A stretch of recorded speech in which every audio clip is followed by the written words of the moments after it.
devil doors of life. Things are changing and it ain't the way I like. On the replay, wish I could get a replay. Don't mean to hold ya, but I wanna do over. Gas up the ship, shoot me a text and let me know when it is time. I wanna get off, I wanna get off. One star, would not recommend that we go far from here. I wanna get off, I wanna get off. Stop the world. A music podcast for the culture. Wow, wow, wow.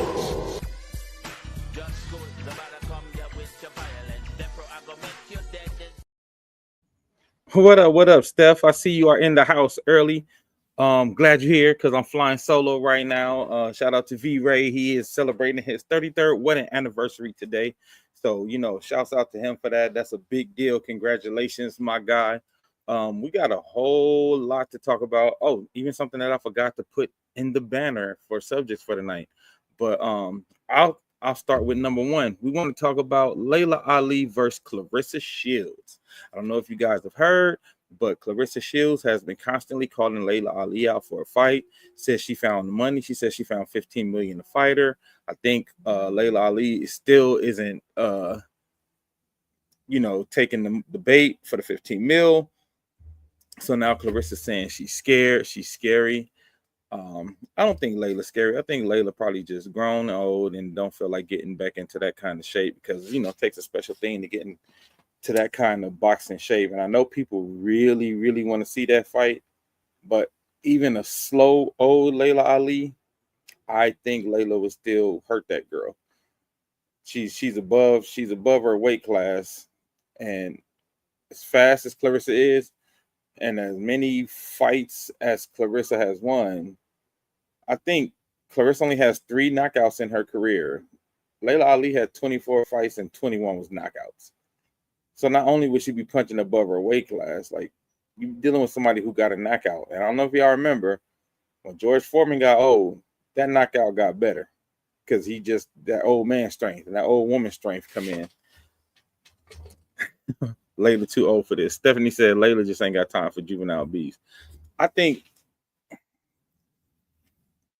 Laila is a student of boxing. I think Laila is actually a better boxer. I think Claressa is exciting.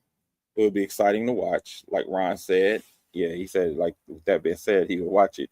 I think it would be good for women's boxing, But like I said, I think Laila Ali is like 2 weight classes above Claressa Shields. Like, Claressa's not that big. Laila's a big girl. You know what I'm saying? If anything, Claressa should be trying to get Laila to mentor her. Stephanie, I agree 100%. I think, it's good for the hype. We talking about it. It got us talking. It got sports media talking. It got the podcast world talking about it. So I think that's a good thing that's coming out of it. And it got Laila back in the spotlight a little bit. She's been doing some more podcasts, some newer podcasts and things. So that's cool. It's good. Always good to see Laila out. I don't want it to be a repeat of the Mike Tyson, Jake Paul. I don't want to be a repeat of that where it's just like it looks like a travesty to boxing. But I also think you don't want Laila to knock Claressa out because that will truly tarnish Claressa's entire career. Because like I said, she's only had 3 knockouts in her career. So it's not like she got crazy knockout. Laila got crazy knockout. So as old and as slow as you think Laila might be, she just got to catch her. She just got to catch her with one. Shannon said, I agree with you. Laila will win, but she shouldn't fight her. Yeah, I don't think she should. Like Sugar told Quick, you fucking with a heavyweight. Exactly. Claressa don't want this to end up in a Kendrick and Jake situation where she talk so much stuff and Laila ends up fighting her and kicking her butt. Didn't end her career. Yeah, that's what I said. I think it'll be a worse look for her career to lose to Laila. You know what I mean? Than beating a 50-year-old woman or however old she is would be. You know what I mean? It's almost like a lose-lose for Claressa. But I get Claressa just like she's really trying to make a statement for her name. And I think she feels like if she can fight Laila Ali, that will give her, a little more gravitas with her name. I understand. You know what I'm saying? I get the marketing of it. I get the social media of it all. I get that. I understand it. I just don't think it's the best move for Clarissa. Oh, Layla, our age. Oh, okay. Well, she still got some time to get in there and throw some hands. She still got time to get in there to throw some hands. So, yeah, chat. I don't think she should do it. I don't think Layla should do it, but I do think it will be exciting to watch. It'll be good to see Layla back in the ring. I was a huge Layla Ali fan, and being a huge Layla Ali fan, I know what she's capable of with her power. Like Layla has power. She was a power puncher. Wasn't the fastest, but she was fast. She was fast for her size. But Layla has a lot of power. If y'all seen Clarissa Shields, she's closer to. I would say she's more kin to Floyd Mayweather, where she like knows how to box, and she knows how to win by getting points. You're not gonna win getting points against Layla Ali. You're gonna have to knock that girl out to win. And I don't think Clarissa got the knockout to do it. Because again, we talking about two different weight classes. Like that's first of all, that's the thing I've seen nobody really talking about. I'm like, you talking about people that's not even in the weight class. Like it's crazy. They're not even same weight class, not even close. So I don't even know how they would prep that. Like, would Clarissa go up a couple of classes? Well, Layla couldn't go down. You know what I mean? She down, show ain't going down. So I don't know. I just, it's interesting. It's interesting. Like I said, it got us talking about it. So I guess it's working from that aspect. And then I know this isn't on the list, but this is something I wanted to talk about with you guys. Ari Lennox has been talking about Martin and the way Martin made her feel as a dark skinned woman, her words. And now she just like doubled down and said, she's uncomfortable with some of Bernie Mac's comedy.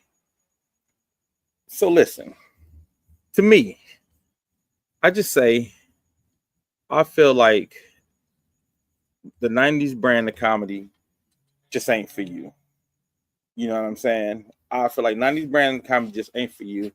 And I find it interesting what happens when we relitigate our art through the lens of today, right? Because of how things have progressed socially, how language has changed, how some things have changed. When I see people like relitigating our comedy as if it was coming out today, I think one, it's a little bit unfair, and I think two, it shows that I don't know. I feel like we as a society overall are getting a little soft, man. Like it's getting a little ridiculous in regards to the political correctness. Now, listen, I'm all for progressiveness, learning and changing and evolving. But some of the stuff just gets to a point where I feel like it's like too ticky tack, a little too ridiculous. And mind you, listen, everybody has their experience. Everybody has their own experience and what they think and what they feel. My personal, my personal feeling on the conversation about Martin and Gina is, it's layered. First of all, one, I've never heard her talk about her skin tone. One, two, they actually talked about Gina's skin tone being high yellow more than anybody's skin tone on the show. Three, I feel like everybody on that show used to shoot on everybody, including shooting on Martin. Um, I think Martin was one of the few shows where the whole cast had this hilarious dynamic where they all had jokes for each other. And bigger, I feel like they taken away the power that Pam had, because Pam had, to me, the best jokes for Martin.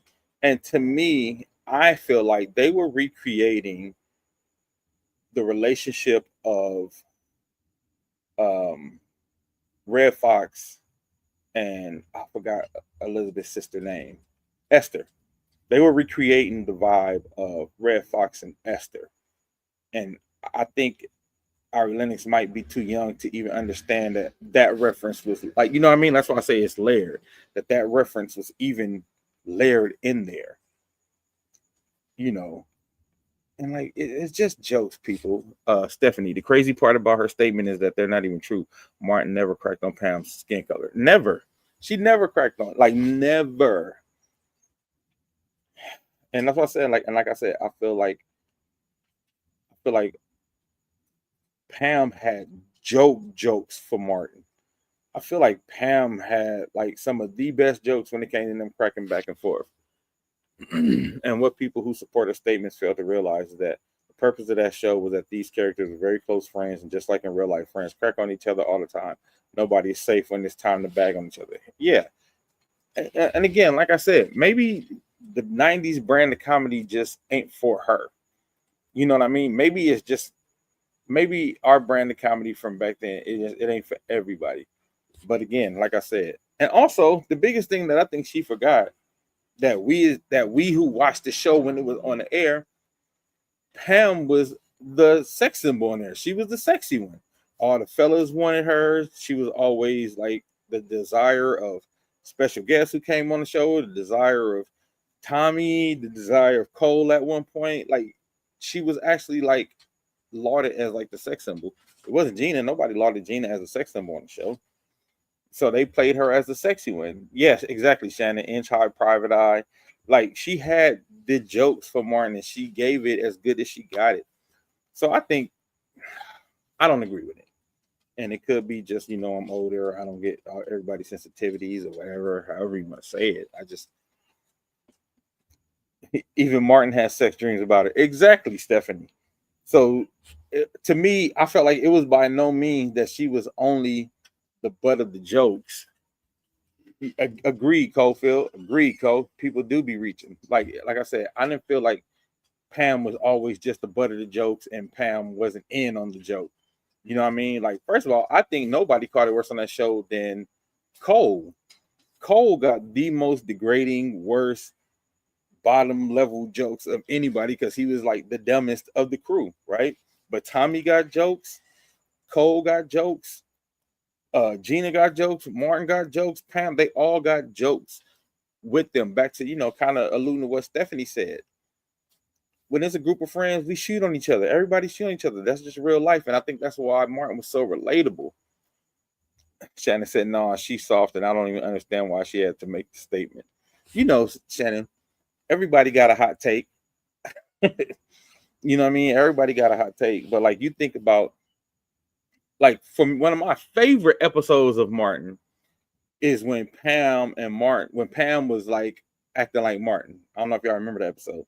The episode where Pam was like hypnotized or whatever, and she was acting like Martin. And I think that was one of the funniest shows. And I think to make statements like that about her, Tashina Arnold in particular, I think it minimizes what she did as a performer. I think it minimizes what she did with that part of Pam. I think it minimizes her art overall of what she did for that show of Martin and what she did for comedy for Black women to make the kind of comedy that she did to be in that position. Like I said, it was like a replay, like a updated version of Red Fox and Aunt Esther. So this is something we had seen, throughout our years in different sitcoms. Stephanie, my serious statement though, Dame, is that our generation raised by our parents were totally different from our generation raising our kids. When most of our children started coming up and getting a little older, rules on discipline and all kind of other things that we were supposed to were legally changed. That's a fair point, Steph. I think you're referring to like saying like society's just gotten a little bit softer overall, right? I agree with that. And listen, I'm not saying that everybody need their ass whoop. Beatings don't work for everybody. And I ain't talking about whooping people ass. I'm literally just talking about how we talking about comedy. How we talking about, oh, she like always uncomfortable listening to Bernie Mac. Then don't listen to Bernie Mac. You know what I mean? There's other comics that are probably more suited for your taste. You know what I'm saying? Oh, what up, Tyed? Tyed said folks nowadays are sensitive. What up, cousin? I see you, Latoya. Um, yeah, I think it really ain't for everybody, and I think it's kind of weird to relitigate the comedy back then through the lens of what today is socially. You know what I'm saying? I think that's the thing that bothers me about the statements. It's kind of like if you watch Archie Bunker, that would have never been on the air today. Archie Bunker, The Jeffersons, Sanford and Son, those three shows would have never been able to air today in their current state. I watched all three of those shows in the past, and I'm like, I know it was edgy as hell back then, but whew, because they said the N word, and not just black folks. Archie Bunker said it. George Jefferson was calling people honkies. It was a different time, a different space, and a different, I guess a way to be politically. Shannon said she definitely would have had a problem with Robin Harris. Oh Lord, yeah, she probably would have been clutching all of the pearls if she had got a good taste of early Robin Harris before he passed away. You know what I'm saying? So yeah, I think that was interesting for me, just the way it's all been playing out. And then I think she's like taking advantage of it because it's getting her like burned. So you see her like talking about it more. I think that's why she doubled down, because she's like, oh, it kind of got me in the news a little bit. So let me now say, oh, I didn't like Bernie Mac's comedy. You know what I mean? But I'm like, yeah, if you don't think Bernie Mac funny, something wrong with you. Something is wrong with you if you can't deal with Bernie Mac's comedy. All right. So yeah, that wasn't even on the list, but that's something that I thought about. I don't know if you guys have seen, but Trump has taken over law enforcement in Washington, D.C. He plans on doing it in other states. My opinion, I think he's testing the boundaries of dictatorship. And I'm not trying to be hyperbolic. I really, truly mean this. I think he's figuring out what he can do, testing the boundaries, pushing them state by state to see how far he can push the Constitution, because basically he's working on figuring out how to do martial law whenever he feels like it. He's basically saying, whenever I feel like I can come into a city and take over, because he's currently taking over DC, talking about he wants to crack down on crime. But if you look statistically, crime in DC has been down, and not down just a little bit. Crime in DC has been going down significantly. Crime in DC has gone down 37%. So that shows that it's not really about crime. It's about something else. And we just have to figure out what that something else is. And like I said, I think it's him pushing the boundaries to try to figure out, like, he used ICE to go after Latino people. And I think he's going to use this to go after black folks. And I think that's why he want to do DC. He told me he want to do New York. He want to do LA. He wanted to do places where there's a lot of black folks in the inner city, because he pissed off these inner city black folks ain't going to work on farms since the deportees have been kicked out. Stephanie, as he has been since he got in office. Yeah. Hey, Ron, I got my passport. I just got my new one too. I just re-up my third passport. You know what I'm saying? My passport books is up. You know what I mean? But yeah, so just y'all pay attention to that. Y'all pay attention to what he's doing. Pay attention to him flooding the field, trying to have so much going that you can't really pay attention to what's going on. I need y'all to just really, really take a look, you know what I'm saying, at what he's going on. Yeah, it's deep, man. I don't believe Trump really cares about fighting crime, because if he did, he wouldn't have, exonerated all those people from January 6th. So he doesn't really care about crime. He doesn't care about law and order. He cares about dictatorship. So I got my passport, my son's passport already. Go. Yeah, I feel like black folks, we need to have that in case we need to get the F up out of here.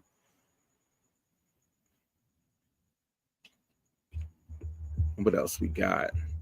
Oh, let me go check the Instagram.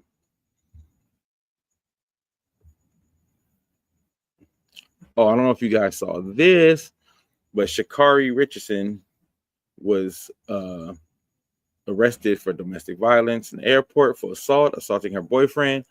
Of course, he came to her defense, said he didn't want to press charges, and I just feel like this was a bad look. This was a bad look for her to do this publicly in the airport, arguing and fighting him, throwing her headphones at him. But I do, I think this calls up the conversation of a double standard, because if a male athlete had done half of what she did in an airport, I think the conversations around this would be vastly different. You know what I mean? I think the conversations around this would be vastly different. and 100% goes to show the double standard when it comes to domestic violence. Because I think domestic violence on either side should be a no-go, no matter what, no matter who, no matter the size. Just whoever the aggressor is, you gotta be careful. Shannon said, "Lock her up." Yeah, I just think it's not a good look. But and I'm always about giving people grace. But you go too far when you start putting your hands on folks publicly. Because to me, I feel like if you put your hands on folks publicly, I know you do it privately. If you ain't scared, that's why when I saw that Diddy video, I'm like, if this is what he do out in the hall, I'm afraid of what he do when he got these girls in the room or guys.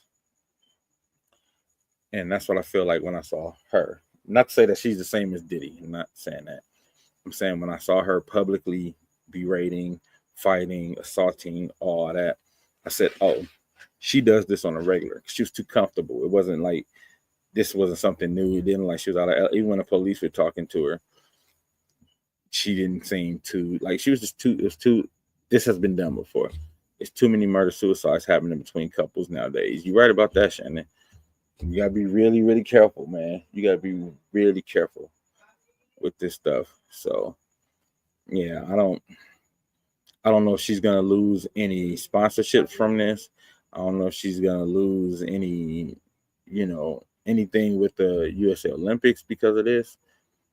I had to say criminals don't care about crime. I'm guessing she's talking about Trump. She didn't seem like she regretted it in the live stream. She was smiling and said she would do it again. Exactly, Tyler. Like when I saw her so-called not apology, but her finally addressing it, I was like, oh, this is what she do.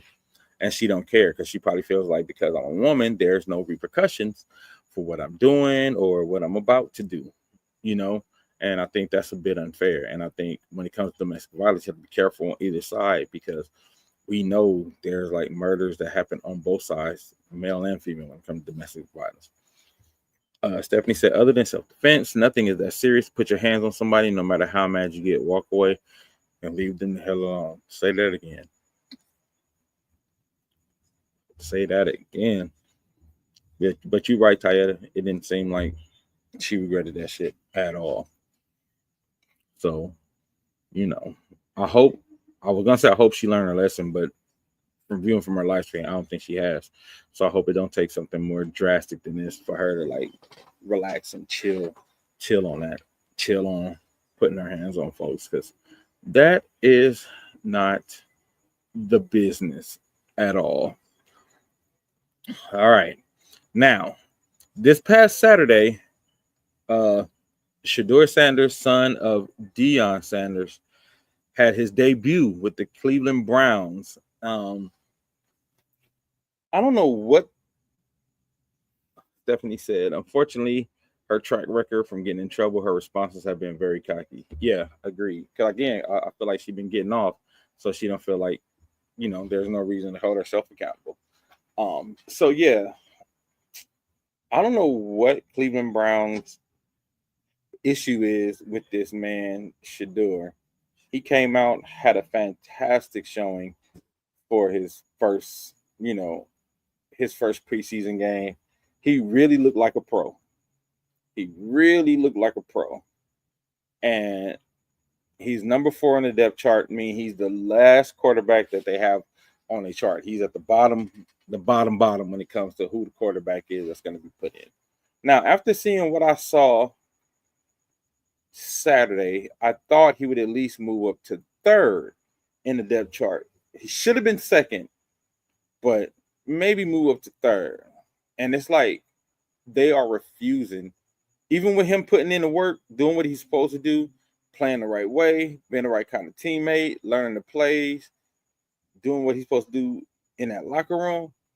It seems like they really have an issue with this dude, and they do not want to give him props. They do not want to let that dude rise above the 4th string. So I don't know what's going on. I don't know what the beef is. It's very weird. I don't know if this is something against his dad, but I feel like, I don't know, man. I feel like they're going out of their way. They're going out of their way to not let Shedeur shine. You know what I mean? Because the only reason he got in the game Saturday was because the other two quarterbacks who were supposedly in front of him both were dealing with injury. But honestly, I think he's better than both the quarterbacks in front of him. And I think with work and time, he'll be better than Flacco. Flacco has experience on him right now. Flacco probably going to win. Flacco can win you like 8 or 9 games. You know what I'm saying? Like, I think Flacco can win you like a decent amount of games, but he's not going to win your Super Bowl. He's not that guy. But watching what Shador was doing, I'm like, you could see flashes of what he's going to be. You can see flashes of where he can be as an NFL quarterback. Shannon said, "What's up with these black celebrities? They can't control their basic urges." Yeah, got to be more disciplined, Shannon. Got to be more disciplined, especially post Diddy. There will be a microscope on all of it. You know what I mean? So you definitely have to be more self-disciplined. Try to be a better person overall. That's my advice. Just try to be a better person so you don't have to watch yourself. You wouldn't have to watch yourself if you wasn't doing the wild stuff. You understand what I'm saying? Yeah, but like I was saying, I think Shador is going to be an amazing talent.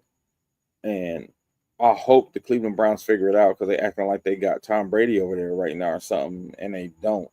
I really don't understand it. I really don't get what they're doing and what's going on, but I hope they figure it out, man, because that kid is really talented.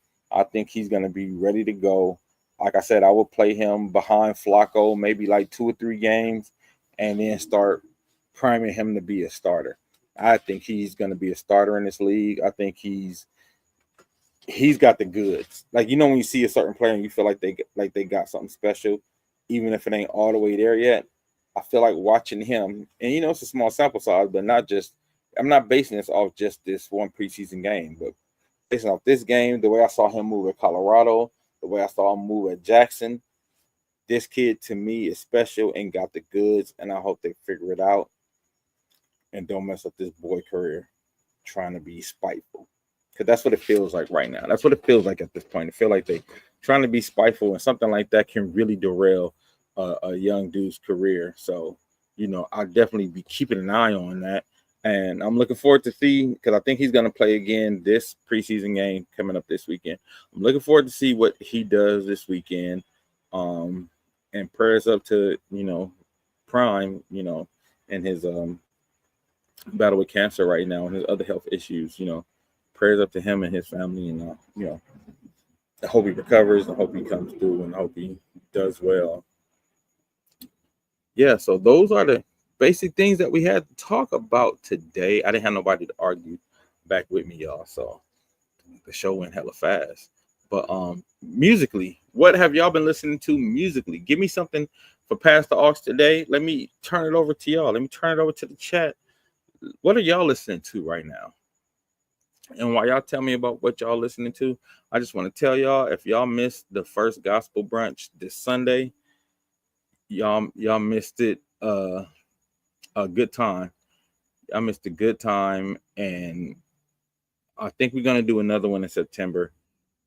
The turnout was dope, but what was more dope was the people who showed up and sang, the singers who came. Shout out to Cookie Turner, Isaiah Jones, Marquise Johnson. We had some heavy hitters on stage with us, and when I say they brought it, and the fun thing what we did was we turned the whole audience into a choir, and everybody was singing them old jams, man. And it was fun. It was a good time. Hope y'all can make the next one. We will be doing live karaoke at Champions Bar, 10612 Prairie Avenue, next Wednesday. All right, from 8 to 1. Make sure y'all come out. If you can't come out, just at least share it. If you can't come out, share it. Let other people know what we're doing. Help us pack this place out, y'all. We're trying to give y'all some good quality entertainment, but it's going to take support for y'all to keep us in these places and keep these venues happy. We got to get people in there. Shannon. Yes, Stephanie. Danielle Spencer from What's Happening. R.I.P. R.I.P. to Danielle Spencer. She played Dee on What's Happening. She played Roger's sister. Very hilarious actress. I think very underrated. I think she did an amazing job playing Dee. She ended up being, to me, like the prototypical sassy sister on sitcoms, not just black sitcoms, period. I think her version of the sister changed the game of how people like uh played the sassy sister in a sitcom. And yeah, there's Gladys Knight's son, I think, is trying to get uh conservatorship over his mother from under his stepfather. He feels like there's some elder abuse going on. He feels like, she shouldn't be out on the road like she is. So, hey, we're gonna keep an eye on that. I don't have a lot of information on that, Stephanie, but we're gonna keep an eye on that. I did see the son came out and he made a video talking about it today, basically saying he's worried about his mother and he wants to try to, she's going through the same thing that Britney Spears has gone through, the same thing that Wendy Williams is currently going through. I think today in court they said Wendy Williams' conservatorship holds up, so she can't get out of that. So the same people are going to be in charge of her and all of her things. Unfortunately, according to the people that know her, that think that it shouldn't be, a conservatorship in place for her in that manner. So yeah, so that's what's going on with Gladys Knight. Again, rest in peace to Danielle Spencer from what's happening. Uh, can we address the amendments Drake put in the discovery portion of his lawsuit? Dude is actually asking for paternity of Kendrick's children.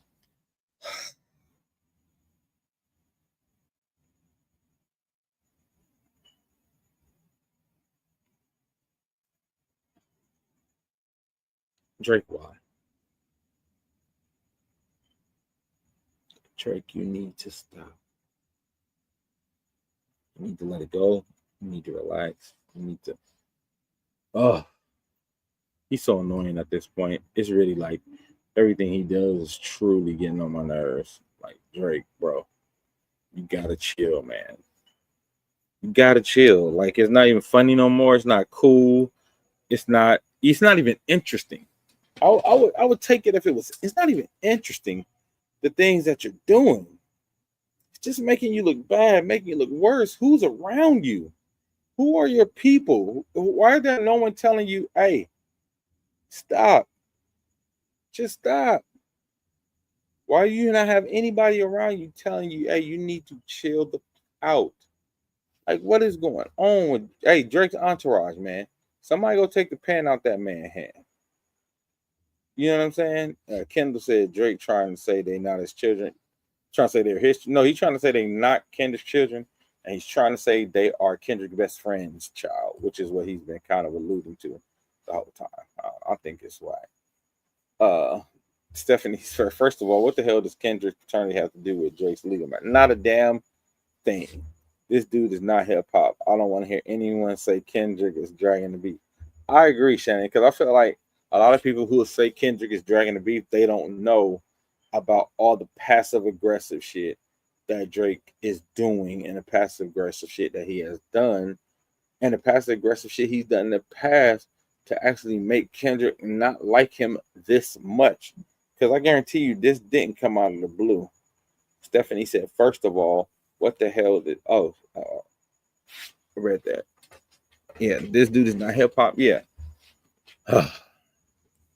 Shannon, tell your boy to sit down. Well, HIPAA is going to say no.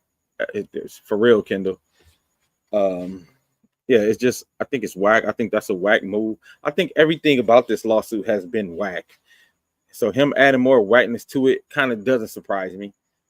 Because up until this point, I think he's like the least self-aware dude ever in regards to like what's actually happening around him and what's actually going on. Somebody need to tell this dude to relax. Take his wallet or whatever. Take his cell phone. Take whatever you got to take for this. Stop this dude from being cornball of the year with the stuff he's doing and the amendments that he's adding and all that good stuff. Yeah, no, that's terrible. It's trash. It's not with it. I don't like it. I'm really getting sick of Drake, and I actually used to be a fan. Like, I still like a lot of his songs, a lot of his music, but I'm not a fan of this. I'm not a fan of these whole like behaviors. Not at all. I can't go for it. I can't stand for it. So, down with Drake, man, while he's doing this craziness. All right, so I'm gonna say one more time. August 20th, we're gonna be at Champions Bar. All right. 10612 Prairie Avenue, like 106 in Prairie in Inglewood. Come through, check us out. Stephanie said, Shannon said Kendrick needs to dedicate an entire album to this fool and shut him down for good. I think, Shannon, I think he gave him all he needed and he still just don't get it. A mistake he's making is that he may not realize that he's escalating to a point where somebody's literally going to come after him. I hope that's not the case, Stephanie. But yeah, he's looking crazy and he's making himself look crazy. So yeah, man, I don't know. Ugh. All right, y'all. Thank everybody for joining. Thank everybody for watching and rocking with me here on Wild Thoughts. We had a lot of wild thoughts today. Got through these subjects pretty fast. Like I said, I'm rolling solo, but appreciate everybody in the chat. Hey, Shannon, did you take this personal? Say you can't keep talking about people, kids. No, you really can't. You really can't. And like I said, it's not that. It's like not even that. It's like cool. Not even like he's doing a good version of it, Shannon. Like he's not even doing it in a hip hop way. He's doing it in a real, I'm gonna call my lawyer way, which is so not hip hop. You know, sounding like when Paul Giamatti was playing, what's my man name on the Straight Outta Compton movie when Ice Cube No Vaseline, and he was talking about we gonna call the Jewish American Association or something like that. Like, you know, he's like, they was like, bro, we can't do that. That's not how hip hop works. That's how I feel like where Drake is right now at this point. Anything else before I go? Is there anything? Is Ye still good with musicians? I don't think so, Kendall. Not really. Latroya, Drake will always be the dude from Degrassi. I agree, cousin. I think all whatever cool points he thought he had, I think they're gone. I think they used up. I think it's a wrap. Stephanie said he's whining and crying more than Allen Iverson did. Hey, man, you better leave Bubba Chuck alone. Don't be. Hey, we know Bubba Chuck's sensitive. And Bubba Chuck like to cry. Don't you put Bubba Chuck and Drake in the same sentence. I will not let you do it. I think Ye's not really good with a lot of people, Kendall. I think almost any bridge that he had, Ye has been willing to burn in the last 5 years. And that's what we've been seeing. Oh, no. So past the Ox, there's a new Terrace Martin. I have not heard it yet. What are your thoughts, Shannon? I love a lot of Terrence's music, but to me, my favorite is still his Hear My Dear album. I think that was a brilliant record, the way he did it, the way he set it up. That's still my favorite version of Terrace Martin's music. I feel like that's when he had the perfect balance of like jazz, hip hop, and R&B. Was that Hear My Dear album? But tell me what your thoughts are on the new Terrace Martin. I haven't heard it yet, but I will listen to it. Me and Terrace, we go way back. Randomly, if you watch an old episode of Sister Sister where Brian McKnight was on there, me and Terrace was on that episode together. I think me and Terrace played on a couple of those old like WB TV shows back in the day together. I was on drums. He was on saxophone. I want to say Speed. I think Brandon Jordan was with me on that one too, on Sister Sister. Yeah. So me and Terrace, we really go way back, all the way back to like the multi-school jazz band back in high school. You know what I mean? So proud of that dude, proud of all he's accomplished, proud of where he at, and seeing him and Kamasi, because we go back with Kamasi about the same amount too. So seeing those guys and what they're doing, and you know the staple that they are for like LA hip hop and jazz, I think it's a big deal. So shout out to those guys, man.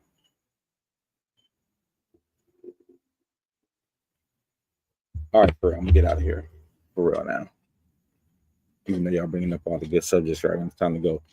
Birdman, Money to Blow, and Drake being saying he got money. Yeah, Kendall.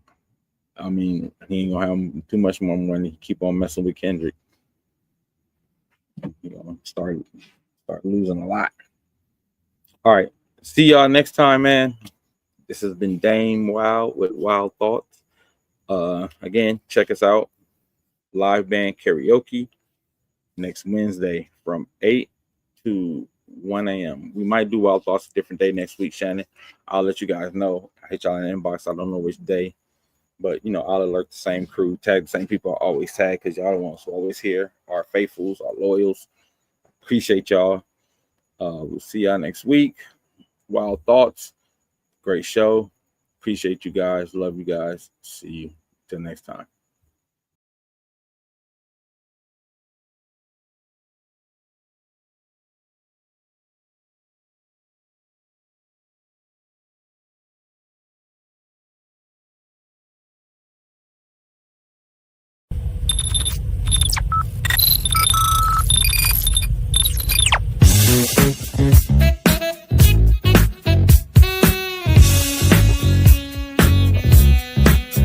Stop the world, let me off. I don't like this destination. I like a transfer to the express line. I gotta get off. Electric slide to the devil doors of life. Things are changing and it ain't the way I like. On the replay, wish I could get a replay. Don't mean to hold ya, but I wanna do over. Gas up the ship, shoot me a text and let me know when it is time. I wanna get off, I wanna get off. 1 star, would not recommend that we go far from here. I wanna get off, I wanna get off. Stop the world. A music podcast for the culture. Wow, wow, wow.